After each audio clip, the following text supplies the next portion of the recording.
ছাত্রছাত্রীরা তোমাদের সবাইকে স্বাগতম। আজকে আমি নিয়ে চলে এসেছি আজকে ক্লাস 10-এর ইতিহাসের তৃতীয় অধ্যায়ের কিছু শর্ট কোশ্চেন, এবং এই কোশ্চেনগুলো তোমরা যদি পড়ো, এই সামনেই তোমাদের ফার্স্ট ইউনিট এক্সাম আছে, সেগুলো আশা করি তোমাদের সুবিধা হবে। দেখো, প্রথম যে প্রশ্নটা এখানে আছে সেটা হচ্ছে মানে কমন আসে, মানে পরীক্ষায় আসে, যে বিদ্রোহ বলতে কী বোঝো। এই প্রশ্নটা তোমরা ভালো করে পড়বে, যে বিদ্রোহ বলতে বোঝায় প্রচলিত ব্যবস্থার পরিবর্তনের দাবিতে একটা বিরোধী জনগোষ্ঠীর আন্দোলন। এটা হচ্ছে শর্ট কোশ্চেনের একটা প্রশ্ন।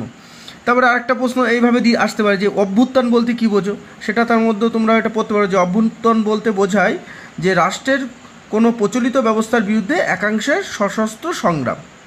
ঠিক আছে, এটা 1 নম্বরে কোশ্চেন। এছাড়াও তোমরা পড়তে পারো আরেকটা যে প্রশ্নটা, সেটা হচ্ছে তোমার বিপ্লব বলতে কী বোঝো। এরকম প্রশ্ন আসতে পারে যে বিপ্লব বলতে বোঝায় যে প্রচলিত ব্যবস্থার দ্রুত ও ব্যাপক ও আমূল পরিবর্তন। শুধু শর্ট কোশ্চেন হিসাবে আমি ধরছি 1 নম্বরে, ঠিক আছে।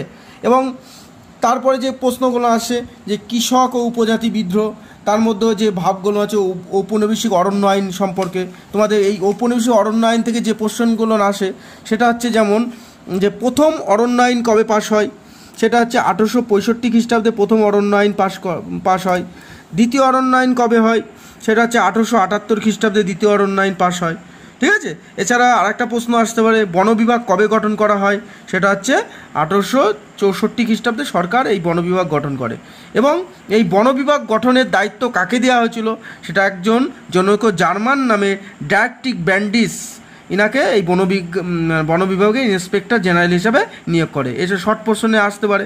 এবং এছাড়া কোন কোন বিদ্রোহ এই আন্দোলনের পথে, মানে ক্ষুব্ধ বিদ্রোহ পথে পা বাড়িয়েছিল, কোন কোন বিদ্রোহ, যেমন চুয়ার বিদ্রোহ, কোল বিদ্রোহ, সাঁওতাল বিদ্রোহ, মুন্ডা বিদ্রোহ, ভিল বিদ্রোহ প্রভৃতি।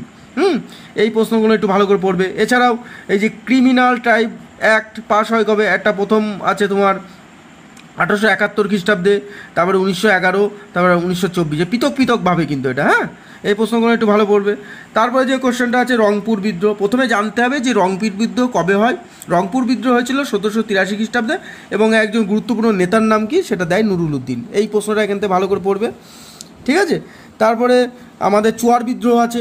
চুয়ার বিদ্রোহের প্রথম পর্যায়ের চুয়ার বিদ্রোহ আর দ্বিতীয় পর্যায়ে, প্রথম পর্যায়ে চুয়ার বিদ্রোহ যে 1767 খ্রিস্টাব্দে হয়েছিল, আর দ্বিতীয় পর্বে চুয়ার বিদ্রোহ মেদিনীপুরে হচ্ছে 1798 থেকে 99 খ্রিস্টাব্দের মধ্যে হয়েছিল।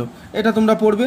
এছাড়া আরেকটা যে গুরুত্বপূর্ণ বিষয়, যে চুয়ার কথাটা আমি বললাম, তো চুয়ার কারা, এর একটা আদিবাসী চুয়ার বা চোয়ার জনগোষ্ঠী। এরা কোথায় থাকতো, পশ্চিমবঙ্গে মেদিনীপুর জেলার উত্তর পশ্চিমাংশে বা বাঁকুড়া জেলার দক্ষিণ পশ্চিমাংশে এরা বসবাস করতো। এই প্রশ্নটা পড়বে। এবং এছাড়া আরেকটা প্রশ্ন